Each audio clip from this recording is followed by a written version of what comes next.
नमस्कार दोस्तों, स्वागत है आपका हमारे इस चैनल चार जागेंद्र मिश्रा में। दोस्तों, अगर आप अपनी लाइफ में कुछ नया सीखना चाहते हैं तो इस चैनल को सब्सक्राइब जरूर करिएगा। गाय के इस अंग को छूने से दरिद्रता का नाश होता है, कंगाल भी हो जाते हैं करोड़पति, जन्मों जन्मों की गरीबी दूर हो जाती है। दोस्तों, भगवान श्री कृष्ण कहते हैं कि गाय समस्त संसार की माता है। गाय एक दिव्य प्राणी है। जिस भी घर में गाय होती है उस घर के सभी वास्तु दोष भी समाप्त हो जाते हैं। धर्म ग्रंथों के अनुसार गाय में सभी देवी देवताओं का निवास है, अतः गाय की पूजा करने से सभी देवी देवताओं की पूजा का फल प्राप्त होता है। गाय पर सभी नक्षत्रों का प्रभाव पड़ता है। गाय की रीढ़ की हड्डी में सूर्य केतु नाड़ी होती है, जो सूर्य की किरणों से रक्त में स्वर्ण संचार बनाती है। यही स्वर्ण क्षार गाय की दूध में विद्यमान होते हैं, जो मनुष्य के लिए अमृत के समान है। इसी स्वर्ण क्षार के कारण ही गाय के दूध का रंग हल्का पीला होता है। आज हम आपको बताएंगे कि गौ माता की पूजा करने से मनुष्य को कौन कौन से फल मिलते हैं, साथ ही घर के वास्तु दोष नष्ट करने के लिए कौन से उपाय करने चाहिए, और गाय के किस अंग को स्पर्श करना शास्त्रों में अत्यंत शुभ माना गया है। तो आइए जानते हैं। लेकिन दोस्तों, उससे पहले आपसे रिक्वेस्ट करते हैं, वीडियो को लाइक कर दीजिएगा, दोस्तों को भी शेयर कर दीजिएगा, और यदि पहली बार आए हैं चैनल पर तो चैनल को सब्सक्राइब करके बेल आइकन को प्रेस कर दीजिएगा। दोस्तों, सनातन हिंदू धर्म में गाय को, गंगा को और गायत्री का, इन तीनों का धार्मिक महत्व सबसे अधिक है। शास्त्रों के अनुसार गाय के शरीर में 33 कोटि देवी देवताओं का निवास है। उनमें से माता लक्ष्मी जी का भी निवास है। जो भी जातक नित्य दिन गाय की पूजा करता है उस पर सभी देवी देवताओं की कृपा बरसती है। जो भी गाय की सेवा करता है उसे उन्हें माता के समान मानता है, और गौ माता उस पर आने वाले समय में सभी संकट, उसके सभी विपत्तियों को हर लेती हैं। गौ माता कामधेनु समस्त प्राण, समस्त प्रकार के कष्ट हरने वाली होती हैं और जातक की हर मनोकामना को पूर्ण करने वाली होती हैं। कहा जाता है कि सूर्यास्त के बाद जब गाय वन से घर पर लौटती है तथा उसके खुर से धूल उड़ती है, उससे मनुष्य के सभी पाप धुल जाते हैं। अगर व्यक्ति क्रोधी है, पढ़ाई में कमजोर है, बोलने में असमर्थ है या बोलने में कमजोर है, तो व्यक्ति को गौ माता को हरा चारा जरूर अवश्य खिलाना चाहिए। इससे बुध ग्रह की दशा ठीक हो जाती है और सभी दिक्कतें दूर होने लगती है। गाय का दान करना शास्त्रों में अत्यंत ही शुभ फलदायी माना गया है। अगर मंगल की दशा खराब हो तो किसी गरीब ब्राह्मण को अथवा गरीब व्यक्ति को गोदान अवश्य करें। अगर नवग्रहों की शांति और शनि की दशा ठीक करनी है तो काली गाय का दान अवश्य करें।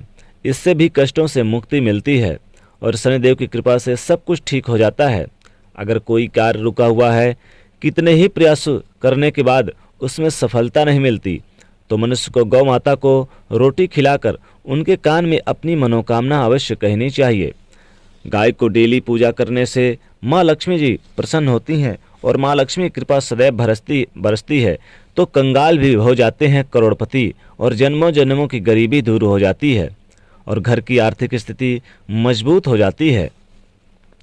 गर्मियों के दिनों में द्वार पर आई गाय को पानी अवश्य पिलाएं। ऐसा करने से व्यक्ति के सभी प्रकार के रोग से मुक्ति मिलती है। सर्दियों में गौ माता को गुड़ अवश्य खिलाएं, लेकिन गर्मियों के दिनों में गुड़ ना खिलाएं बल्कि रोटी में मिश्री डालकर खिला दें। अगर पितृदोष दूर करना चाहते हैं तो गौ माता को अमावस्या के दिन रोटी और गुड़ और हरा चारा अवश्य खिलाएं। ये फायदेमंद रहता है, इससे सभी पितृदोष समाप्त हो जाते हैं।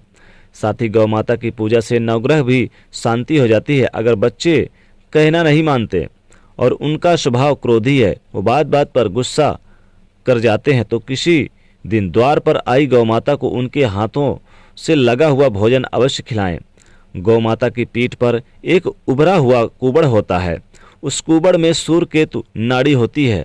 रोजाना सुबह गौ माता के इस कुबड़ पर हाथ फेरने से मनुष्य की सभी मनोकामनाएं पूर्ण हो जाती है।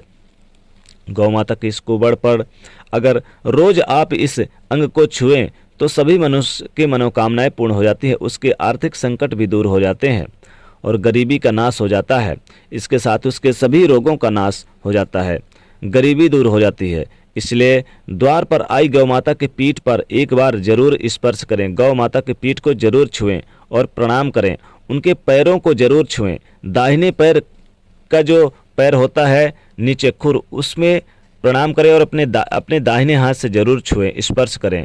और उसके कुबड़ पर ऊपर द्वार पर आई गाय को हाथ जरूर फेरें। घर बनवाने से पहले अगर आप उस जमीन पर गौ माता और उसके बछड़े को बांधते हैं तो इससे सभी वास्तु दोष भी समाप्त हो जाते हैं। जिस स्थान पर गौ माता आराम करती है वहाँ पर कभी कोई बाधाएं और बुरी शक्तियाँ आ ही नहीं सकती। ध्यान रहे, घर पे बनी सबसे पहली रोटी गौ माता के लिए बनाएं और गौ माता को अवश्य खिलाएं। इससे परिवार में सुख शांति बनी रहती है और क्लेश दूर हो जाते हैं। गौ माता के पंचगव्य हजारों रोगों की दवा है। इसे सेवन करने से असाध्य रोग भी समाप्त हो जाते हैं। परिवार में गौ से प्राप्त हुए पंचगव्य जैसे कि ये जो पदार्थ हैं इन्हें अवश्य उपयोग करें। पंचगव्य के बिना पूजा पाठ हवन में सफलता नहीं मिलती।